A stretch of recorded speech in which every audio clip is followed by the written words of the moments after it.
Qual é a coisa mais importante para uma empreendedora brasileira alcançar relevância global?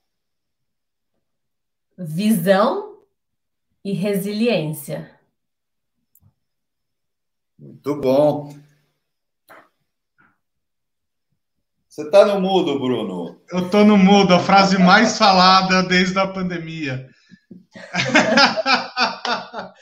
Bem-vindos ao Story Talks Café, seu podcast de comunicação e negócios, onde eu, Bruno Scartazzoni, e o meu sócio Paulo Ferreira sempre entrevistamos pessoas muito legais e interessantes, e nesse caso aqui hoje, globais.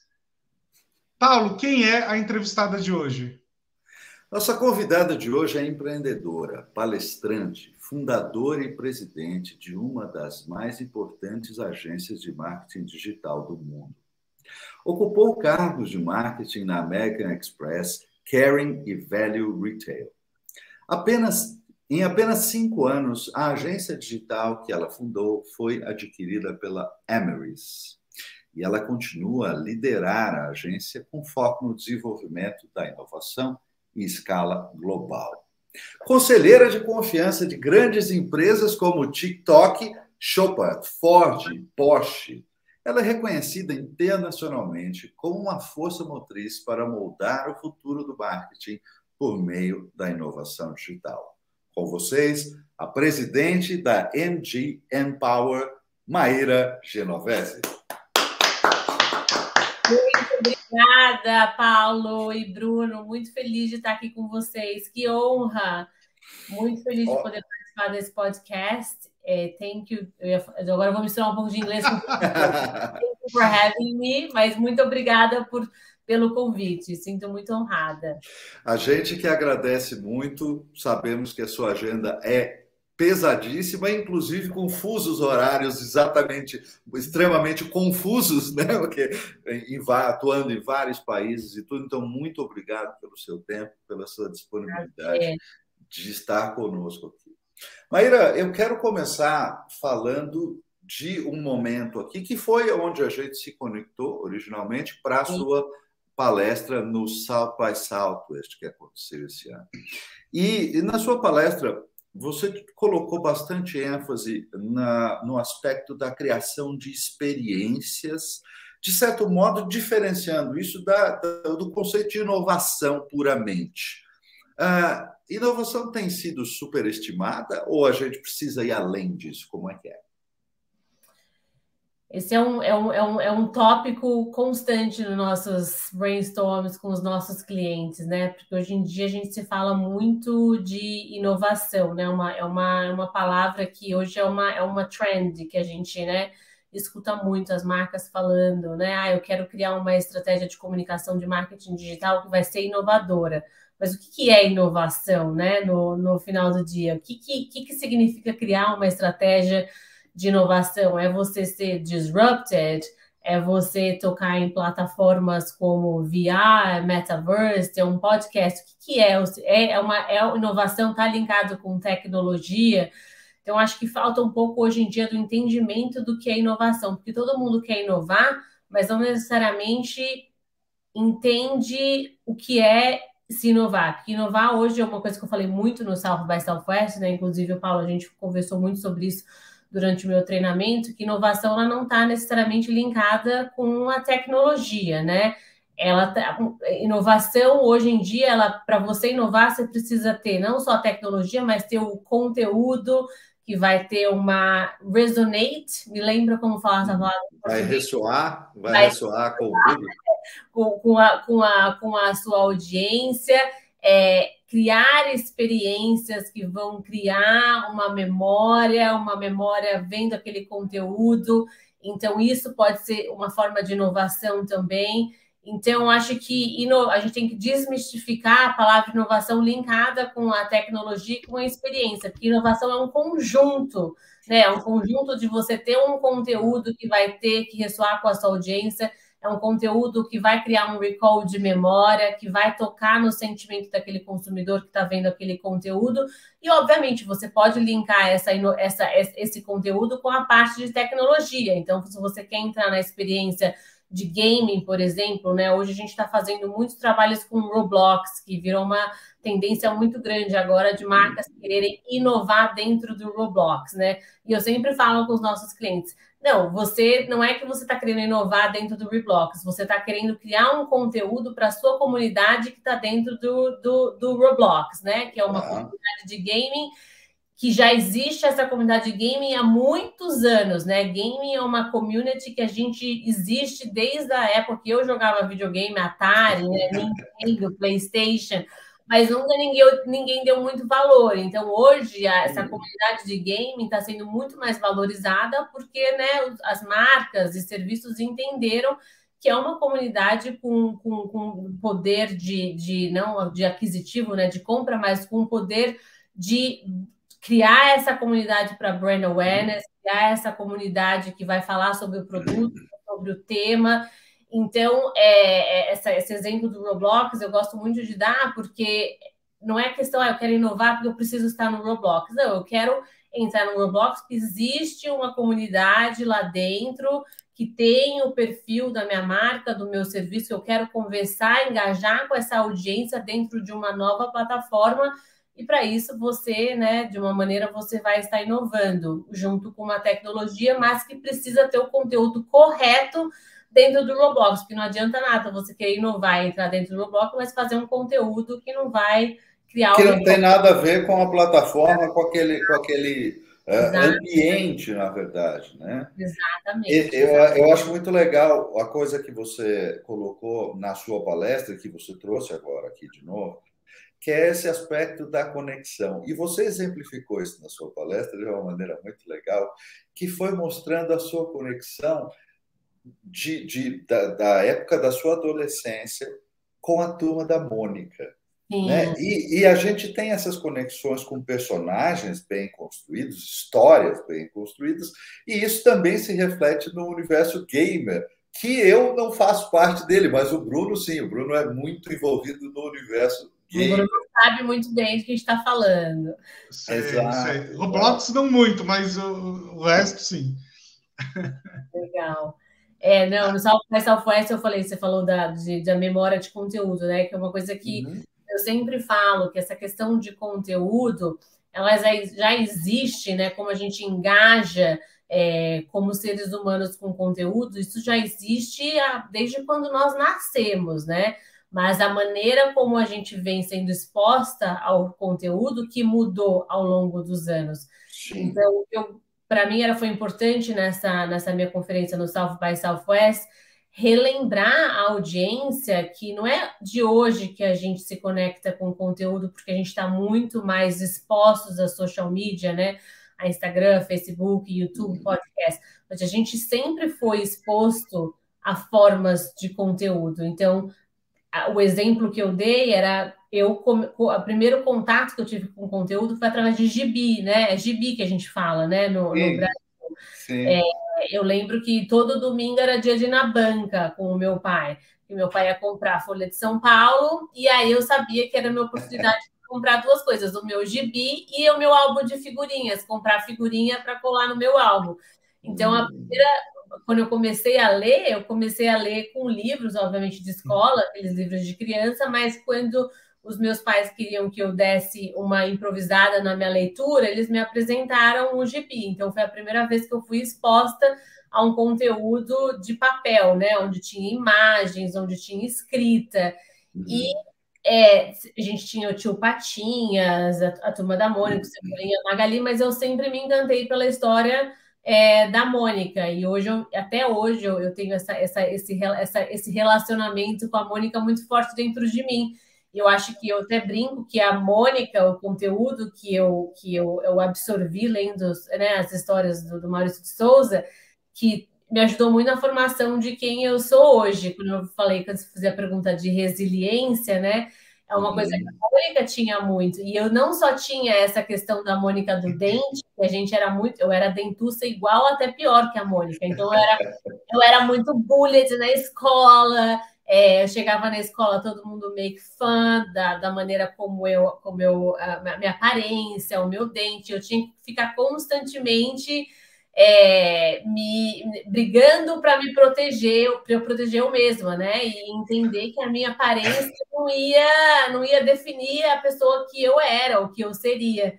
E aí, lendo a Mônica, ela me dava essa resiliência, essa força de falar, tá, né? Você não precisa aceitar esse julgamento. Vai lá e briga, vai lá e questiona.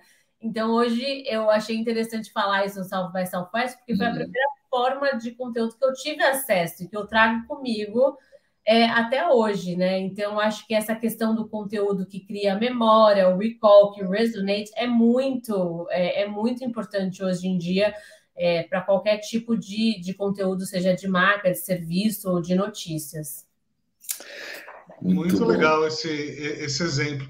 Deixa eu voltar um pouquinho na questão da inovação e vou contar uma história e vou fazer uma pergunta. Eu e o Paulo, a gente trabalhou muitos anos em agências aqui no Brasil e tal, e dentro de agência, pelo menos no nosso mercado brasileiro, existe uma certa piada interna, né, que todo cliente sempre pede inovação, mas se você não mostra um case onde alguém fez antes, ele se sente inseguro, né? Boa. Né? Então, quer dizer, as pessoas querem inovação desde que alguém tenha trilhado esse caminho antes. Inova, mas não muito. Como é que é? Inova, mas não muito, exatamente. Isso é no Brasil, e a gente sempre tem uma certa ideia, né, talvez até falsa, de que no exterior, de que em mercados mais maduros, os clientes são mais corajosos e tal. E você que está nesses outros mercados, como é que é aí? É igual no Brasil? É diferente? É igual, não muda nada, só muda o time zone. Só para localizar os nossos ouvintes aqui, a sede da MG Empower está em Londres, a Maíra está em Londres agora, mas os clientes da Maíra estão no mundo todo, principalmente na Europa, mas no mundo todo, tá? Isso, nos Estados Unidos também. Então, na verdade, obviamente, né? Eu adoro dar. Eu tenho dois exemplos que eu adoro dar, do TikTok e o do Metaverse, né? Quando o TikTok começou, principalmente durante a pandemia, onde todo mundo, né? A gente ficou trancados dentro de casa, então pessoas normais, creators, quem não era creator virou creator dentro do TikTok, porque você não tinha nada que fazer, estava trancado em casa, então deixa eu ver o que é esse TikTok aqui, e vou criar conteúdo, vou fazer uma dancinha, porque senão todo mundo ia ficar louco dentro de casa. E com isso, durante a pandemia, a plataforma ela implodiu, né? Ela nem explodiu, ela implodiu.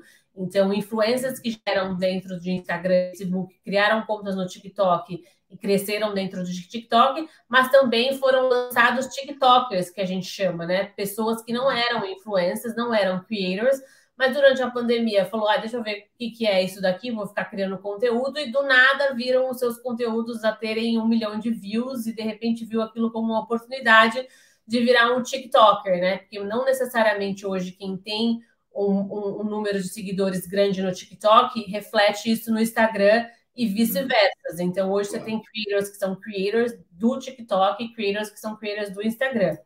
Enfim, o TikTok, quando começou, muitas marcas queriam entrar dentro do TikTok, fazer conteúdo, engajar com creators, mas não sabia como fazer. E aí sempre perguntavam para a gente, tem algum exemplo de alguma marca que já está no TikTok para a gente ver como eles estão fazendo, para a gente entender? E a gente sempre fala, não adianta olhar o que o vizinho está fazendo, porque quando você quer inovar ou que você quer disrupt algum tipo de conteúdo para o seu serviço, para a sua marca, você não pode olhar o que o outro está fazendo para entender se deu certo para ele, para poder fazer igual. Você tem que se jogar se aquilo que você entende que estrategicamente vai ser bom para o seu produto, para a sua marca, e test and learn, né? Testar e aprender, testar e aprender. Deu certo? Não deu? Faz de novo. Esse conteúdo tá dando certo nessa plataforma que é o TikTok? Não tá. Então, vamos refazer esse direcionamento dessa mensagem, desse conteúdo e tentar de novo. Então, essa é uma forma de inovar, né? Você aprender, errar e fazer de novo. Aprender, errar e fazer de novo. Até que você encontre, né, o seu caminho dentro daquela inovação, ou como a gente fala disrupted em português? Disruptivo. Disrupção mesmo. Disrupção. Porque hoje eu falo muito mais, que eu prefiro muito mais, em vez de a gente usar essa palavra inovação, é como você pode ser disrupted dentro da sua estratégia, né? Como você pode fazer algo que ninguém está fazendo ainda. Porque é muito mais interessante você se jogar dentro de uma inovação e disrupt aquela indústria que você está incluída e fazer algo primeiro do que você esperar para ver o que os outros vão fazer para você seguir.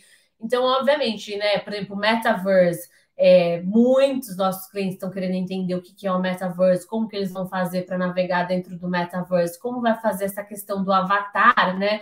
O consumidor agora vai ser diferente dentro do mundo do Metaverse, então você vai ter que ter uma estratégia de marketing, de mensagem para o avatar do Paulo, mas no real life do Paulo tem que ser uma outra estratégia, porque você vai ser pessoas diferentes dentro de um universo virtual e no universo...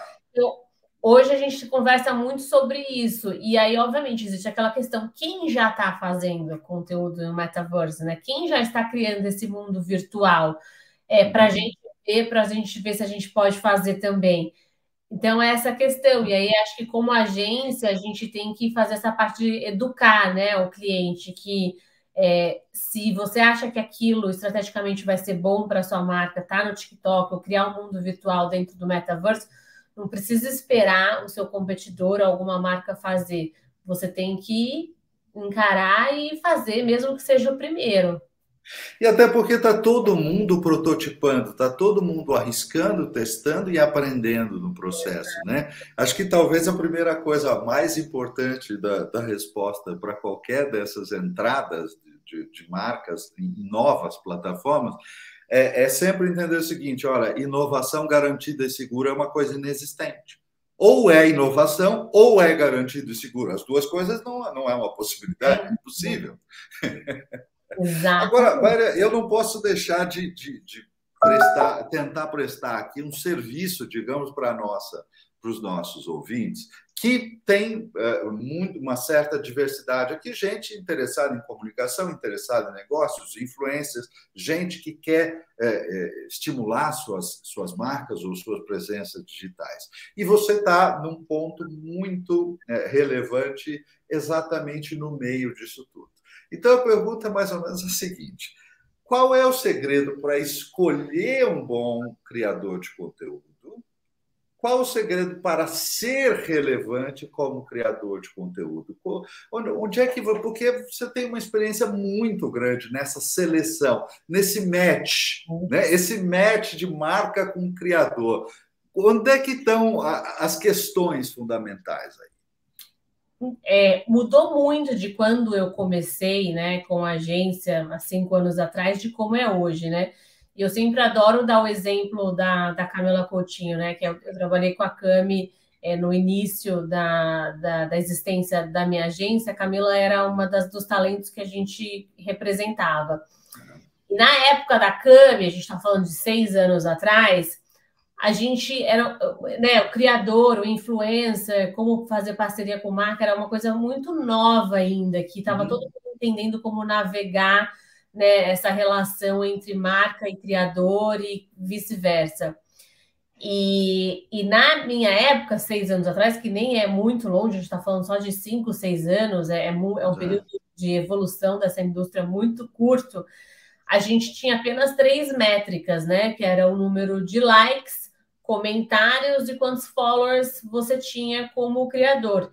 Então, a marca, o que ele buscava? Ela buscava trabalhar com influenciadores que tinham o maior número de seguidores, porque era aquilo que tinha como relevância trabalhar com o criador. Então, tem 1 milhão de seguidores, então é esse talento que a gente vai trabalhar. O de 10 mil, não quero nem saber, só tem 10 mil, 20 mil, não, eu quero o de 1 milhão.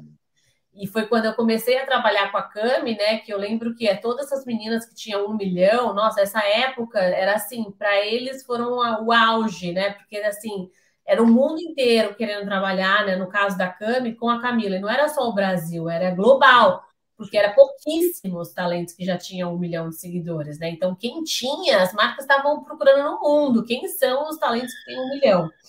E conforme a indústria foi evoluindo, né, e as métricas foram mudando, o Instagram, YouTube foram abrangindo como você faz a parte toda analítica, né, do conteúdo para entender conversão, entender impressão, número de views, likes, engajamento. Então, isso tudo evoluiu muito.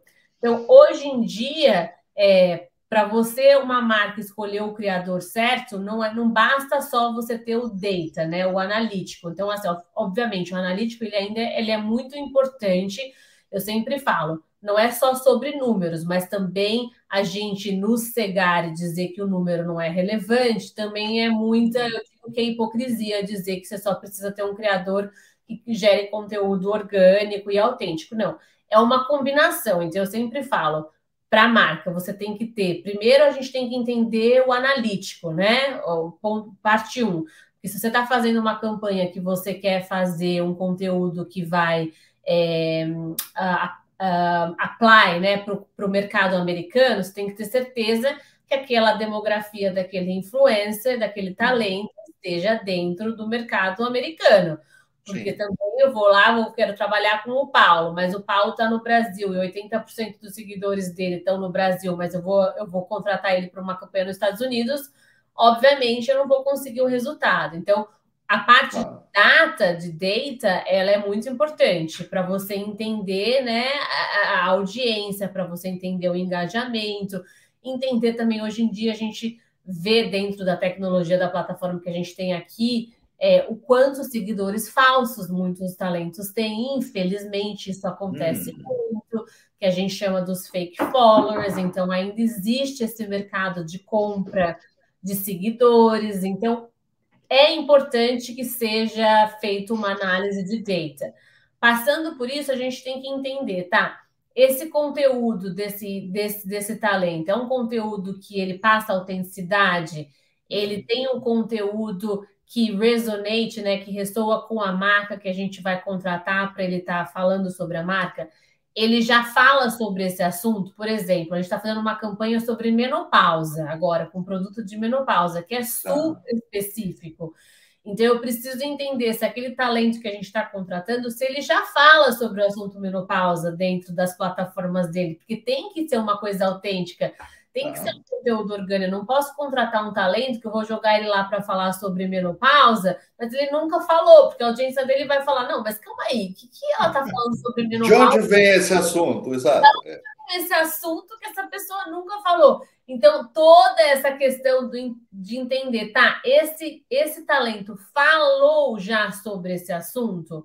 Ou porque eu preciso engajar com a comunidade daquele talento. Então, se eu quero falar sobre menopausa, eu preciso ter certeza que em algum momento, né, dentro do conteúdo daquele talento, ele falou sobre isso, para engajar com a audiência e criar a questão do community building, né, que a gente fala que é tão importante. Então, você tem que entender isso. E aí, o terceiro ponto que eu sempre falo é entender o brand fit, né? Porque não basta só a marca querer trabalhar com o Paulo. O Paulo também tem que sentir excited de trabalhar com a marca. Então, acho que um alinhamento, porque eu quero que seja uma parceria de duas vias, né? Que eu queira trabalhar com você, mas que você também se sinta engajado a querer trabalhar com essa marca, porque aí é onde a gente vê o grande sucesso das parcerias, né? Porque hoje em dia um talento que queira trabalhar só por conta do FII que está sendo pago é onde a gente vê que não existe, você não consegue fazer um relacionamento a long term. Então, quando você vê que o criador está muito, nossa, meu Deus, que marca incrível, eu adoro esse produto, já usei antes. Nossa, quando tem uma relação real, né? De verdade. A química, aquilo você consegue estender para long term. E o vice-versa, na verdade, com o criador, é exatamente isso que eu estou falando. Ele entender que não é só porque tudo que chega no e-mail dele como oportunidade, ele tem que fazer, né? Então, para o influenciador manter aquela comunidade que ele já criou dentro das plataformas dele, é muito importante que ele passe que, olha, community, né, minha comunidade, obviamente, eu sou um criador, eu faço conteúdo que às vezes são pagos, mas eu faço aquilo que realmente tem a ver comigo, com os meus valores, com os meus princípios, porque hoje a comunidade, né, principalmente os Gen Zers, né, os millennials também, eles buscam essa questão do verdadeiro, né, do que é verdade, do que é real. E eu, de novo, falando bastante da Cami aqui, mas esses dias eu até mencionei para ela que incrível a maneira como ela está fazendo conteúdo hoje em dia. Ela vai nos stories e fala, gente, hoje eu estou aqui, eu vou gravar conteúdo pago da Lindt, eu vou gravar conteúdo pago disso. Ela já fala de quem ela vai gravar e que ela vai passar o dia fazendo conteúdo pago, que ela vai mostrar behind the scenes, mas ela já avisa e no fim ela fala, mas eu estou fazendo porque eu amo esse chocolate, eu como desde que eu sou pequenininha, então para mim... E ela mostra o behind the scenes. Então, quando ela vai para o YouTube ou para o feed do Instagram falando sobre aquele produto, a comunidade dela já sabe, é pago, mas é verdadeiro. Ela está fazendo isso, mas ela gosta, ela já avisou antes.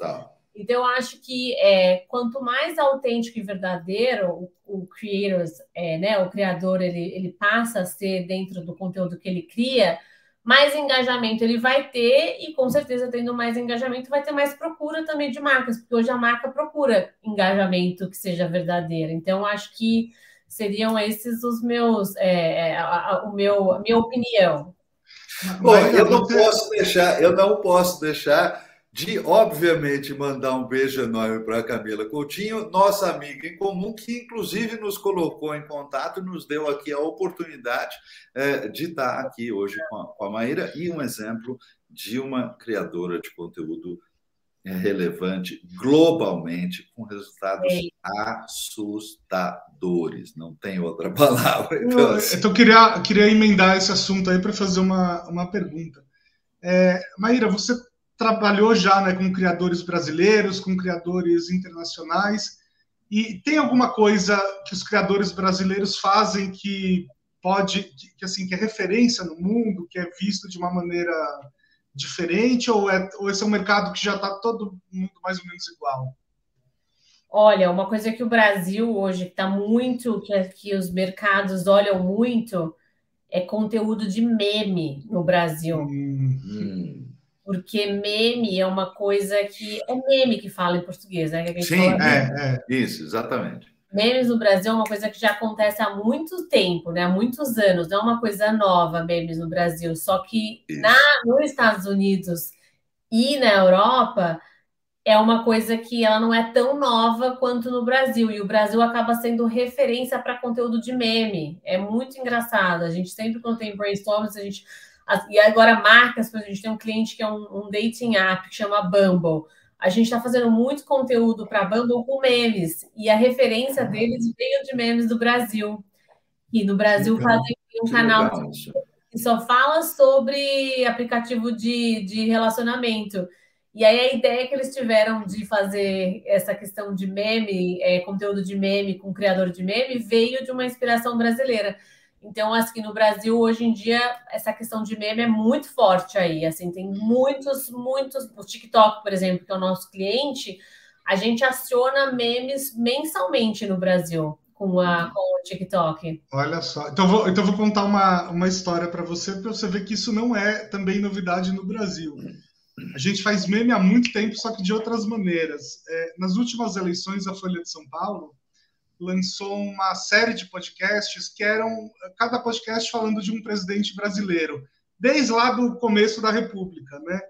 E eu escutei tudo. E uma das coisas interessantes é que tudo que a gente já viveu no Brasil, que a gente acha que é novo, na verdade já aconteceu 2, 3 vezes antes.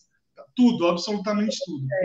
Inclusive a parte dos memes, porque desde o primeiro presidente brasileiro eleito, desde o primeiro presidente da República, já existia marchinha de carnaval criticando o governo, tirando o sarro do governo, que era o meme daquela época, né? Então acho que essa coisa da piada, do humor, é da cultura brasileira, só vai mudando o jeito. Comédia, por exemplo, né? A gente faz muita coisa com conteúdo de comédia no Brasil para o TikTok. A gente começou com o Whindersson Nunes fazendo com o TikTok há 4 anos atrás, né? Fazendo conteúdo quando o Whindersson já estava no TikTok, ninguém ainda estava no TikTok, ele foi um dos primeiros brasileiros a entrarem. o TikTok viu os conteúdos dele, entrou em contato com a gente, falou quem é essa pessoa criando esses conteúdos incríveis de comédia dentro da plataforma, que era uma plataforma de música, de dança. Ele entrou lá e ele realmente foi um disruptor dentro da plataforma de fazer conteúdos de comédia. Então, essa questão da comédia também no Brasil é muito benchmark para o resto do mundo, não tem igual. Agora, o humor, ele é um pouco mais, tem uma influência cultural regional muito grande, né? Nós estamos falando aqui de dois países, né? Nós aqui no Brasil, você brasileira, mas aí na Inglaterra, são duas culturas que têm um humor muito próprio. Quem não é brasileiro tem uma dificuldade de entender certas piadas brasileiras. Quem não é inglês não entende o humor inglês. Como é que faz com isso? Exato. Gente, é muito diferente, mas mesmo americano, né? É muito diferente a comédia. Eles são muito mais irônicos, né? E aqui a comédia britânica é uma comédia, um humor mais seco, mas eles acham que é engraçado, só que você não entende. Você fala, gente, mas é pra rir? Só que isso não é engraçado, entendeu? Uhum. Só que você tem que rir, você finge que tá engraçado, mas não é. Então é uma comédia, um humor mais seco, que eles acham que é engraçado, e nos Estados Unidos é uma coisa mais irônica, então é aquele humor que também passa por uma ironia, é muito engraçado. E no Brasil é o oposto, né, desses dois mundos. Então é muito interessante. Como é que transita? Como é que transita ou não transita? Porque, enfim, cada humor na sua nação, é isso? Eu acho que quando a gente faz estratégia, como as nossas estratégias são muito globais, né? Como, Paulo, você mencionou no começo da nossa conversa. Nossos clientes, a gente é baseado em Londres, a gente também tem um time em Nova York, mas o nosso approach como agência, a gente atende os nossos clientes no global level, né? Então, se você é uma marca e você atua nos mercados América do Norte, América do Sul, Europa, Ásia, a gente sempre faz esse approach para os nossos clientes. A gente pode criar uma estratégia para você única para todos os seus mercados. Obviamente, o que a gente faz dentro das nossas estratégias se eu estou trabalhando com uma marca que eu tenho que fazer uma estratégia que vai ser o mesmo produto, a mesma mensagem, o mesmo lançamento em 5 países diferentes, eu vou ter que entender qual é o ponto de diferenciação, né, cultural, que eu vou ter que adaptar aquele conteúdo em cada país. Então, essa é a grande mágica, né, de você ter o mesmo produto, você tem que usar a mesma mensagem, mas você tem que tailor para aquela cultura, porque não adianta eu criar um conteúdo no Brasil para um criador de lá que vai ser o mesmo e na Inglaterra se eu não ajustar esses nuances culturais. Então, aí que está a grande pegada de você se posicionar como uma global agency. Para você ser global, você precisa entender os nuances culturais de cada mercado para você adaptar, mas você ter o mesmo resultado. E ter uma flexibilidade absoluta que apenas uma brasileira consegue. Exatamente. E entender línguas diferentes, né? Tipo, a própria Bumble, que eu adoro dar o exemplo da Bumble, porque a gente faz a Bumble França, a gente faz Bumble UK, a gente faz Bumble Bélgica, a gente faz Bumble Italy, Bumble Brasil. É um mesmo aplicativo, só que a maneira como o brasileiro lida com o aplicativo de relacionamento é muito diferente como o francês lida com o aplicativo de relacionamento. O francês, ele é mais tímido, ele não vai lá e fala, estou aqui no dating app. Não, o brasileiro já fala, eu conheci o meu namorado no Bumble, saí com um cara do que eu conheci no aplicativo. O francês, ele é muito mais discreto. Então, você não pode pegar os influenciadores e começar a criar um conteúdo que você vai ficar falando sobre, né, o ponto de vista de usar um aplicativo de relacionamento e você tem que fazer o conteúdo muito mais discreto, com uma mensagem muito mais sensível para aquela audiência, para não se sentirem ofendidos, porque eles são muito mais discretos, né? Já no Brasil é diferente, então é o mesmo produto, só que você tem que entender o comportamento de quem usa um aplicativo de relacionamento em cada mercado, mas vender o mesmo produto. Aliás, muita gente deve estar se perguntando, né? Como é que a Maíra chegou na Inglaterra? Como é que ela abriu uma agência lá? Como é que foi essa sua travessia do Oceano Atlântico? Olha, esse daria um outro podcast, até um livro. Vou fazer um pitching para o Paulo para fazer um livro. Esse daria até dar um livro. Eu já estou aqui há 17 anos, né? Bastante tempo. E essa pergunta, Bruno, eu recebo ela assim, muitas pessoas me perguntam isso, porque às vezes elas, né, você vê de longe hoje, né, onde está a agência, né, o que se tornou, o que a gente faz como sendo uma agência global, os clientes que a gente tem, existe essa percepção de que as coisas aconteceram do dia para a noite, né? E não foi do dia para a noite. Eu tenho 17 anos de história da Inglaterra, então eu sempre acho muito importante pontuar isso, quando o Paulo fez a pergunta visão e resiliência, porque para chegar até aqui teve que ter muita foco na visão e na resiliência. Então eu sempre falo, para quem quer ter sucesso internacionalmente, não adianta falar que vai mudar para os Estados Unidos ou mudar para Londres ou para a França, que as coisas vão acontecer num prazo de um ano, porque não vai, eu preciso ser realista, né? Existe uma trajetória que a gente precisa sempre, eu preciso sempre olhar para trás e entender que foi, né, através de uma jornada, de uma trajetória que me trouxe até aqui. Eu sempre tive um sonho de morar fora a vida inteira, desde pequenininha, eu sempre tive um sonho de ter uma carreira internacional. E eu nunca tive a oportunidade de viajar fora do país, porque meus pais não tinham condições. Nunca fui para Disney, nunca fiz nenhuma viagem internacional até o dia que eu vim para Londres. Então eu sempre estudei em escolas em Ribeirão Preto.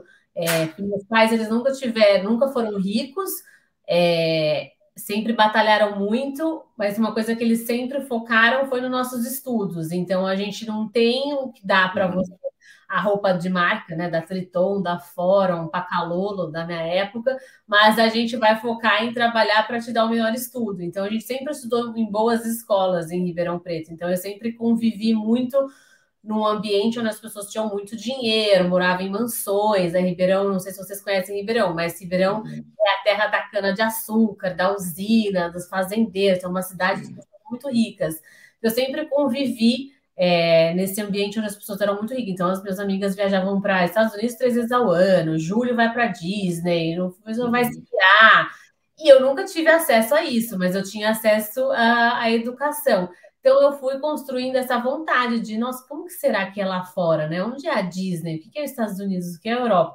Então, quando eu fui fazer faculdade, eu quis fazer marketing, e na minha cabeça eu vou tentar trabalhar numa empresa que seja uma empresa global, para que eu possa ter oportunidade, de repente, de dentro dessa empresa, dar o pulo do gato e ter a oportunidade de morar fora. E foi aonde eu fui buscar, né, oportunidade de estágios em empresas globais e consegui esse estágio na American Express. E a American Express, quando eu consegui aquele estágio, eu falei, não, é isso, agora eu vou ficar aqui, eu vou fazer o que eu puder fazer do meu melhor para crescer, para eventualmente poder aplicar para uma vaga fora. Só que eu nunca tive inglês também, então eu fui trabalhar na Max e eu queria aplicar para a vaga, mas não tinha inglês. Quando a American Express foi comprada pelo Bradesco, a minha irmã já morava em Londres e, coincidentemente, eu estava em Londres na época que saiu esse anúncio. E aí me ligaram da Max, falaram, você tem que voltar, porque o Bradesco, né, comprou a American Express e você tem que voltar, porque vai ter uma reestruturação. Então, nessa reestruturação, eu acabei saindo da Max, né, que virou Bradesco, e aí eu falei, sabe de uma coisa? Eu vou pegar esse dinheiro e vou voltar para Londres, onde eu estava com a minha irmã estudando inglês por um mês, e vou tentar ver o que vai acontecer. Eu tinha 24 anos, 24, todo mundo, você é louca, você estava na American Express, já fazia 4 anos, construindo carreira, o que você vai fazer em Londres? Você não tem visto, não fala inglês. Eu falei, sabe de uma coisa? Eu vou, porque eu sempre tive a visão do sonho de ter uma carreira internacional. E quando eu cheguei aqui em Londres, eu falei, tá, e agora? A minha irmã falou, tá, e agora? A minha irmã estava fazendo um mestrado, eu falei, e agora? Ela chama Janaína, eu falei, e agora? Ela falou, agora, amiga, você vai ter que se virar, você tá aqui, você vai ter que trabalhar, porque esse dinheiro vai acabar. E aí eu falei, então tá, então o que eu vou ter que fazer? Eu vou ter que primeiro aprender inglês e vou ter que trabalhar no que tiver oportunidade para mim trabalhar, porque eu não falo inglês, meu dinheiro vai acabar e eu quero ficar aqui, então o que eu fui fazer? Eu fui fazer curso de inglês, só que à noite eu trabalhava em pub. E aí eu fui trabalhar em pub, então eu servia pint, eu saía da escola às 4 da tarde e ia para o pub. E aí no pub. Bom lugar para aprender inglês rápido, né? Exatamente. Eu sempre falo que não vamos aprender inglês, eu falo no pub, porque a escola não me adiantou nada. Mas o pub me adiantou. E aí eu começo a minha história dentro de pubs. Então eu trabalhei 1 ano e meio em pub, vendendo cerveja, juntando dinheiro, servindo. A gente fazia Thai food nesse pub, né? Tá. E aí os clientes, eles eram muito locais ali, né? Então eram os mesmos clientes que iam todos os dias. Então eles acabavam me ensinando, me davam aula. O que você quer aprender hoje? Horário? Eu vou te ensinar. Então, eu acabei tendo uma relação muito forte com os próprios clientes do pub. E aí, sempre com a visão de que eu queria fazer carreira no mercado de moda, né? Trabalhar com moda e marketing. Uhum. E aí, conforme eu fui me aperfeiçoando no inglês, eu fui conseguir juntar dinheiro, fui fazer um mestrado de moda e marketing. E aí continuei no pub e quando eu precisava de final de semana eu trabalhava em chapelaria para conseguir ainda mais dinheiro para poder pagar meu mestrado, porque eu queria fazer Central St. Martins, que para mim era muito importante fazer a Central St. Martins. E aí isso foi construindo a história até que quando eu entrei na Central St. Martins eu consegui o meu primeiro estágio em moda na Alexander McQueen. Mas era um estágio que eu tinha que fazer de tudo, desde varrer o chão do showroom até pendurar roupa para o jornalista que ia vir. Então, eu sempre falo, eu tive que dar 10, 20 passos para trás para poder chegar na visão. Então, quando as pessoas me perguntam, mas como você tentou desistir no meio do caminho? Várias vezes. Mas daí, quando você fala, não, o que eu quero? Eu quero ter uma carreira internacional, eu quero aprender inglês, eu quero me succeed, né? Então aí você não desiste. No meio do caminho, meu pai morreu do nada no Brasil, que é um outro ponto que você fala, nossa, vou desistir, né? Agora meu pai morreu, e se minha mãe morreu, eu vou ficar órfã e fiquei aqui em Londres.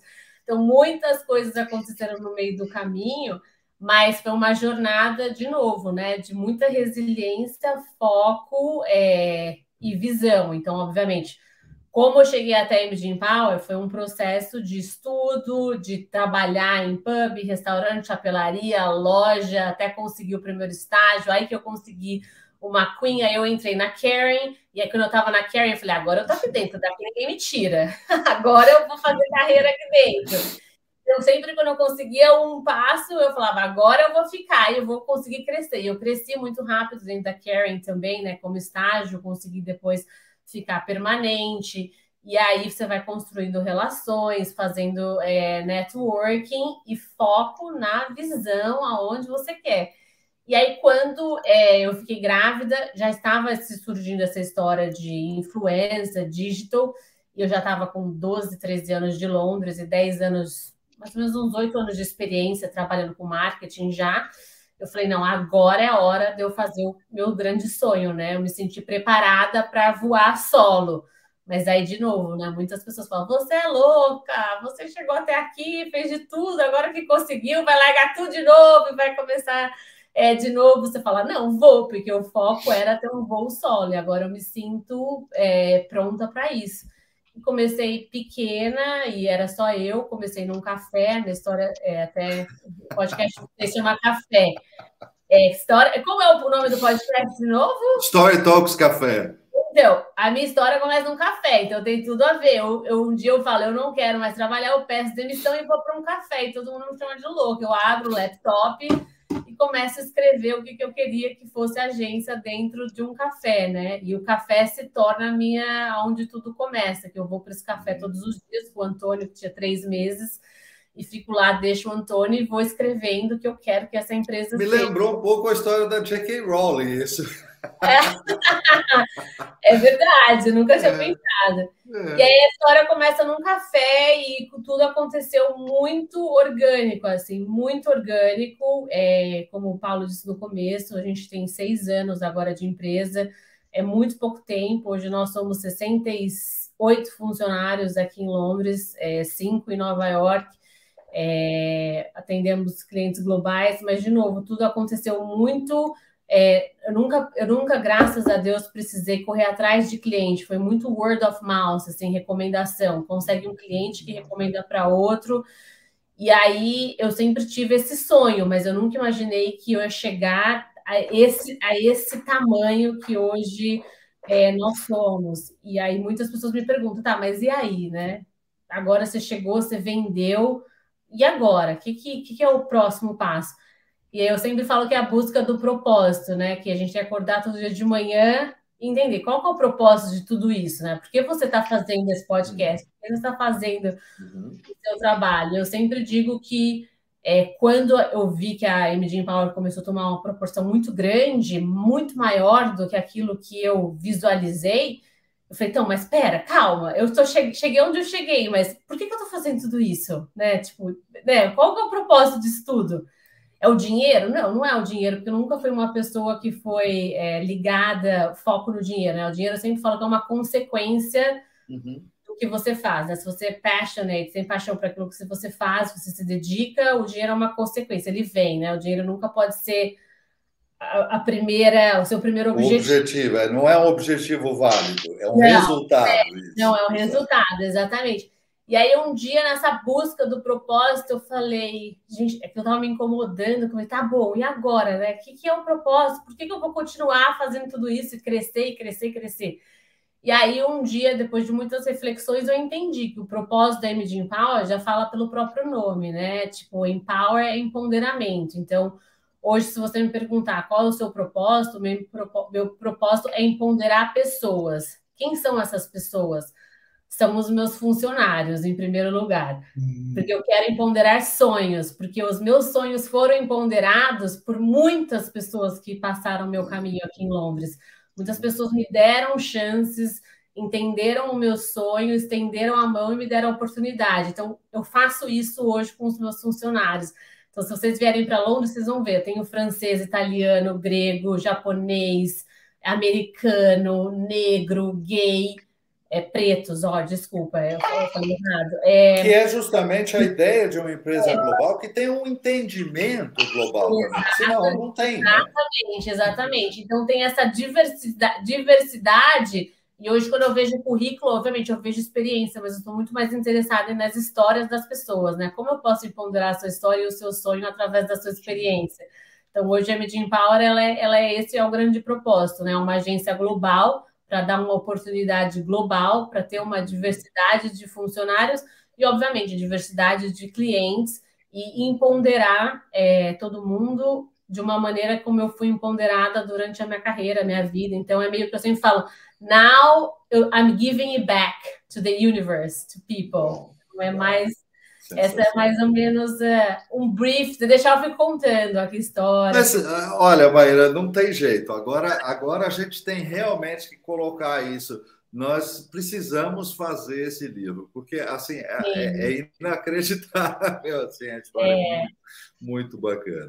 Precisa fazer um livro. O meu conselho para quem quer ter uma carreira internacional e morar fora é isso. Você tem um sonho, você tem uma visão... Então, foca nisso e não deixa nunca ninguém falar que você não pode, né? Tem essa coisa também, né? Muita gente vai falar que você não é capaz, que você não pode. Então, assim, nunca ouça nada que as pessoas te falam, porque você tem que saber aquilo que você é capaz de fazer acontecer.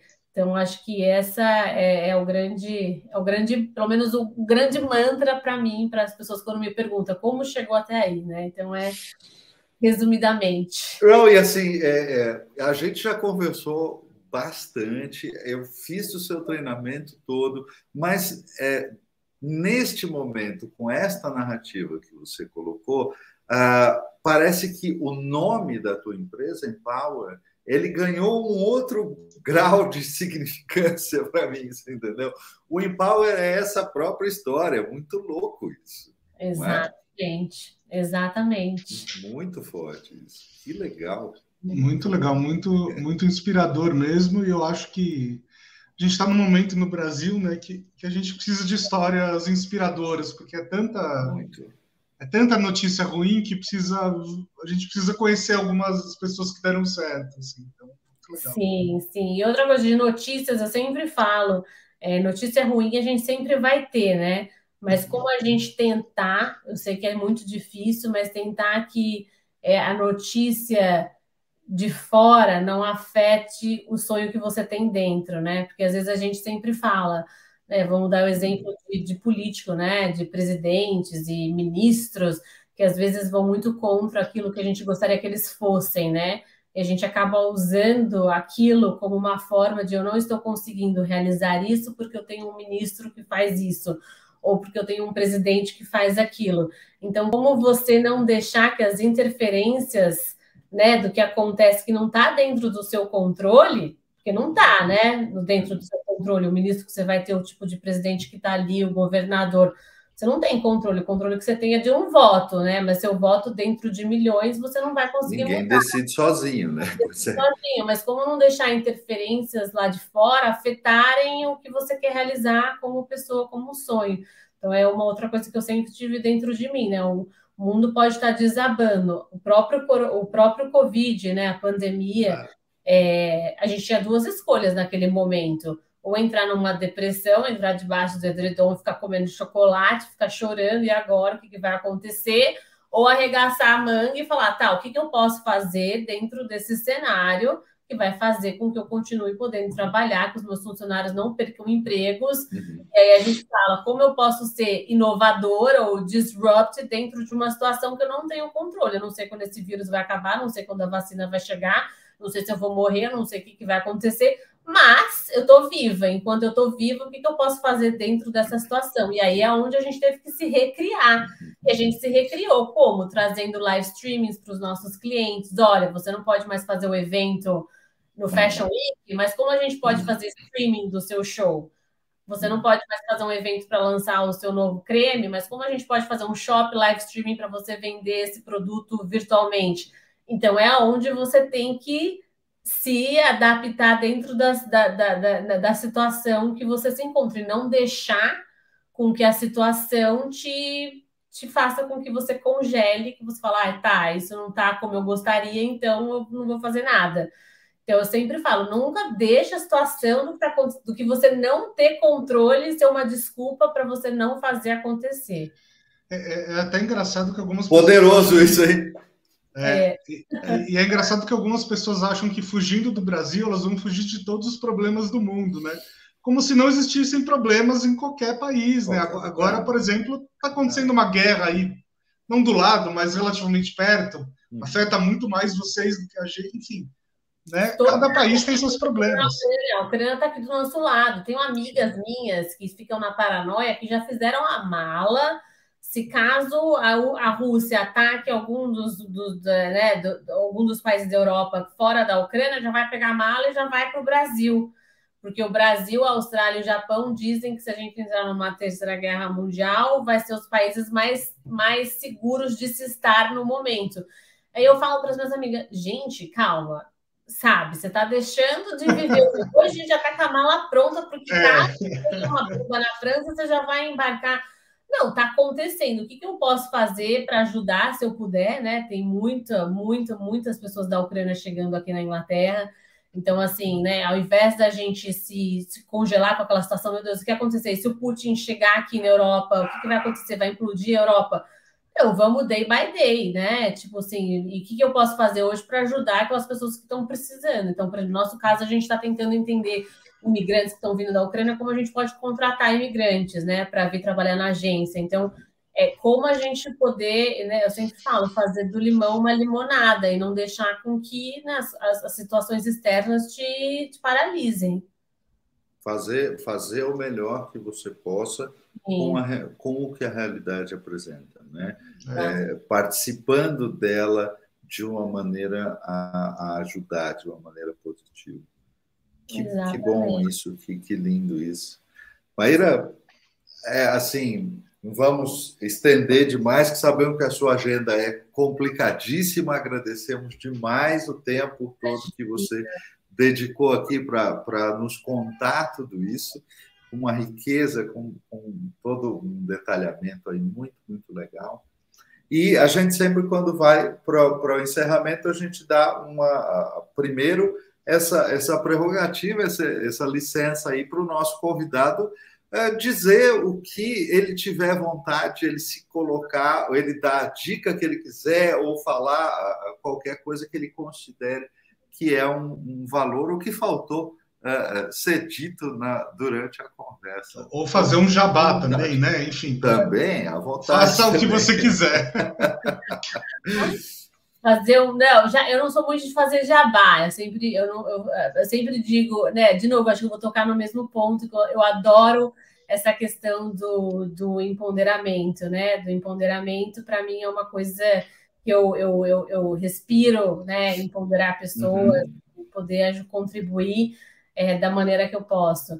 Então, o que eu sempre falo para todo mundo, como o que você gostaria de dizer? Eu sempre falo, gente, nunca desistam dos seus sonhos, né? E nunca se deixe de se empoderar, porque o empoderamento ele vem primeiro de nós para nós mesmos, né? Não adianta nada a gente querer que as pessoas nos empoderem, sendo se você não se empodera em primeiro lugar, né? A gente tem que entender que somos seres únicos, somos diferentes, e que todo mundo tem o potencial de se suceder, né? De ser o que você quer ser. Nunca deixar que ninguém diga o ao contrário. Uma vez que você se empodera, você consegue com muito mais facilidade empoderar o próximo.